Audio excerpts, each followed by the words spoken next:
Kami meninggalkan pelabuhan Waingapu di Sumba, Nusa Tenggara Timur pada 29 April 2015. Ini hampir bulan kelima sejak kami meninggalkan Jakarta 1 Januari. Tujuan kami kembali ke Pulau Flores untuk meneruskan perjalanan menuju ke timur. Kami telah menghabiskan hampir 3 pekan di Pulau Sumba dan menyaksikan bagaimana pulau ini sedang berubah.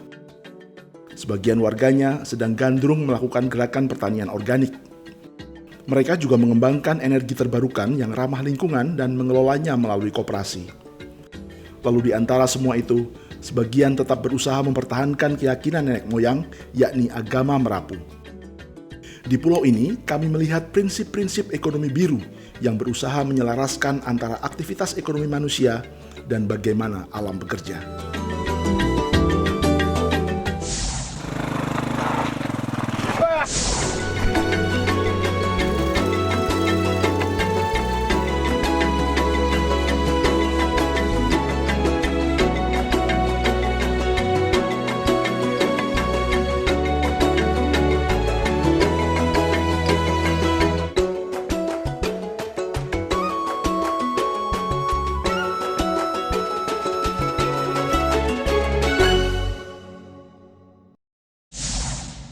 Kami tiba di Pelabuhan Ende malam hari menggunakan kapal feri milik ASDP dan harus membayar ekstra Rp100.000 per sepeda motor hanya untuk menyeberangi celah selebar 30 cm ini. Alasannya karena dermaga tidak dapat digunakan sehingga tidak ada pilihan lain selain tunduk pada aturan tak resmi di pelabuhan.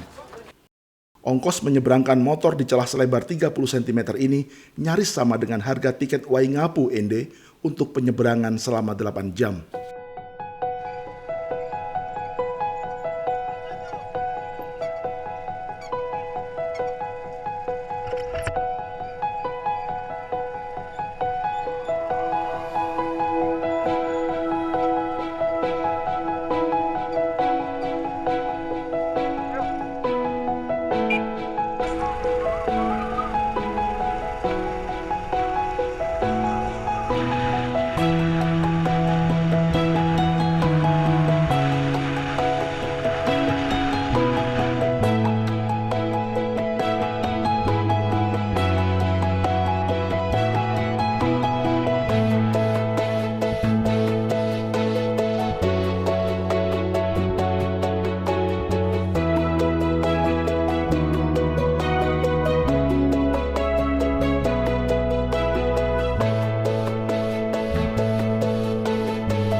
Kami menuju Larantuka di ujung timur Pulau Flores setelah mendengar ada sebuah organisasi lokal yang melayani kesehatan warga di tempat-tempat terpencil dengan menggunakan sepeda motor. Idenya karena mobil-mobil ambulans tidak dapat menjangkau pelosok-pelosok baik karena kendala infrastruktur jalan maupun keterbatasan armada. Mereka membentuk Yayasan Kesehatan untuk Semua atau YKS yang membantu para tenaga medis hingga bidan dengan armada sepeda motor. Mereka juga dikenal dengan sebutan ambulans motor, karena tak jarang sepeda motor ini digunakan untuk membawa pasien ke fasilitas kesehatan terdekat. YKS atau ambulans motor kini digawangi oleh Mansetus Balawala yang pernah menjadi jurnalis. Siang itu ia sedang mengunjungi bengkel yang didirikan untuk merawat sepeda motor mereka sekaligus mencari dana secara mandiri agar tidak terlalu tergantung kepada lembaga donor. Disponsori oleh beberapa komunitas sepeda motor. Jadi ada Abate of Indiana, kemudian Abate of Alaska, kemudian Suburban Captor Rider, dan Abate of Illinois. Oh, jadi ini misalnya ini dari Abate of Indiana? Iya, mereka yang minta untuk ditempelkan dari sekian unit itu Abate of Indiana yang sekitar 4 unit. Motor bantuan dari sebuah klub motor di Amerika ini diberikan tahun 2002. YKS sendiri mulai dirintis tahun 2000 setelah meningkatnya kasus kematian ibu dan anak akibat terlambat ditolong karena kendala jalan. Mereka memulainya dengan 11 motor yang merupakan sumbangan dari berbagai pihak, termasuk organisasi bernama Motorcycle Outreach yang konsisten membantu pelayanan kesehatan dengan sepeda motor di seluruh dunia. Doktrin mereka adalah Zero Breakdown Save Life, alias jika motor tanpa kerusakan, akan ada nyawa yang dapat diselamatkan. Karena itu, motor ini sanggup bertahan hingga 13 tahun. Dan sebagai mekanik, Bastian ikut memastikan hal tersebut. Tapi kami tak ingin melihat motor ini hanya di bengkel. Kami ingin melihat sendiri apakah motor ini benar-benar masih digunakan.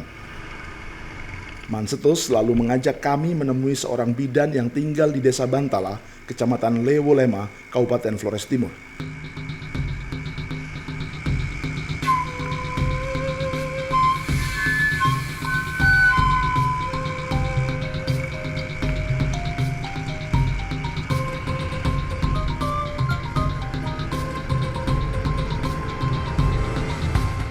Tak lama kami menunggu, seorang perempuan dengan motor menghampiri kami.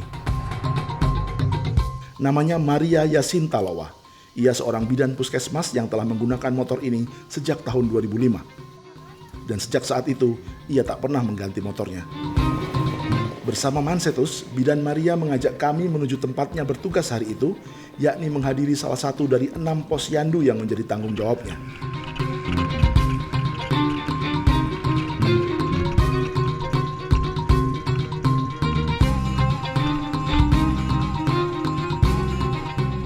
Yayasan Kesehatan untuk Semua atau YKS memang dirintis karena banyak kasus kematian ibu dan anak yang tak tertangani di Flores Timur pada tahun 2000. Salah satu penyebabnya karena keterlambatan penanganan akibat lokasi yang sulit dijangkau kendaraan medis seperti ambulans. Seorang pemuda bernama Willy Balawala lalu menggalang dukungan dari berbagai pihak, termasuk produsen sepeda motor ini untuk mewujudkan gagasannya. Apa yang dirintis oleh Willy itulah yang kemudian dilanjutkan oleh bidan Maria dan Mansetus Balawala.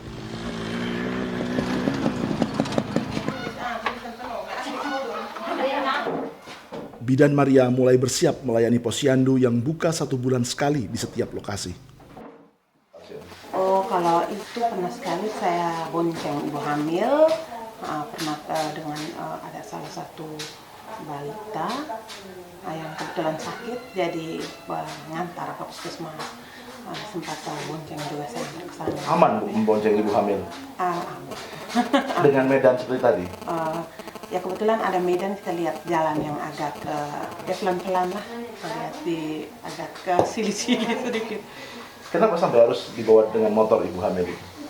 Oh tidak, karena kebetulan waktu itu juga ada keluhan. Kebetulan itu ibunya kayak ada masalah sedikit. Jadi saya bilang daripada terlambat, bukan kasus perdarahan. Kalau kasus perdarahan yang jelasnya memang tidak bisa. Nah, tapi karena kebetulan saya harus merujuk untuk pemeriksaan lab lengkap, kalau kita temukan saat posyandu. Jadi sekalian saya hantar ke puskesmas. Sebelum kita memulai kegiatan kita, mari kita doa bersama pada Ibu Irma.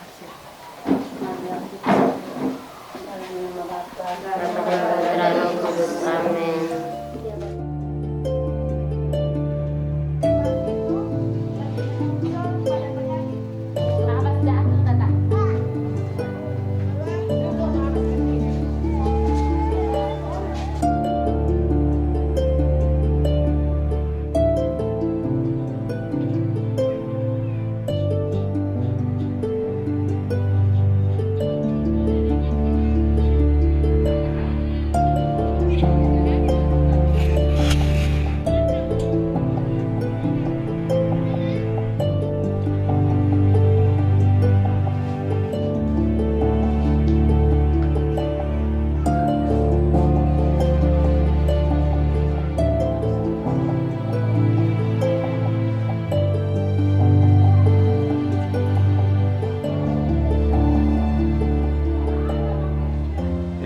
Pertanyaan klise Bu ya, di sebagian masyarakat kita bukannya perempuan yang naik motor laki itu agak bagaimana gitu, sebagian orang bagi sebagian. Untuk zaman sekarang ini saya rasa laki-laki perempuan itu tidak ada bedanya. Gender sekarang kan berlaku. Kalau kita, saya berpikir bahwa kalau saya hanya berpatokan atau hanya mengharapkan laki, terus kapan kita sebagai, apalagi saya seorang tugas medis, situasi darurat tertentu, kalau saya mengharapkan bantuan orang, salah-salah kita terlambat 1 menit atau terlambat 1 detik, bisa nyawa bisa melayang. Kalau kita hanya patokan bahwa harus meng-hire laki-laki dari situ. Sebagai bidan puskesmas, Maria mengaku fasilitas transportasi dari negara sangat terbatas. Karena itu, ia merasa terbantu dengan gerakan yang dilakukan oleh Mansetus dan YKS-nya. Kami lalu melihat-lihat sekretariat sederhana yang digunakan oleh YKS. Setelah itu, kami menuju lebih jauh ke pedalaman Pulau Adonara, di mana bidan Maria pernah terpaksa menunggang kuda untuk menolong seorang pasien.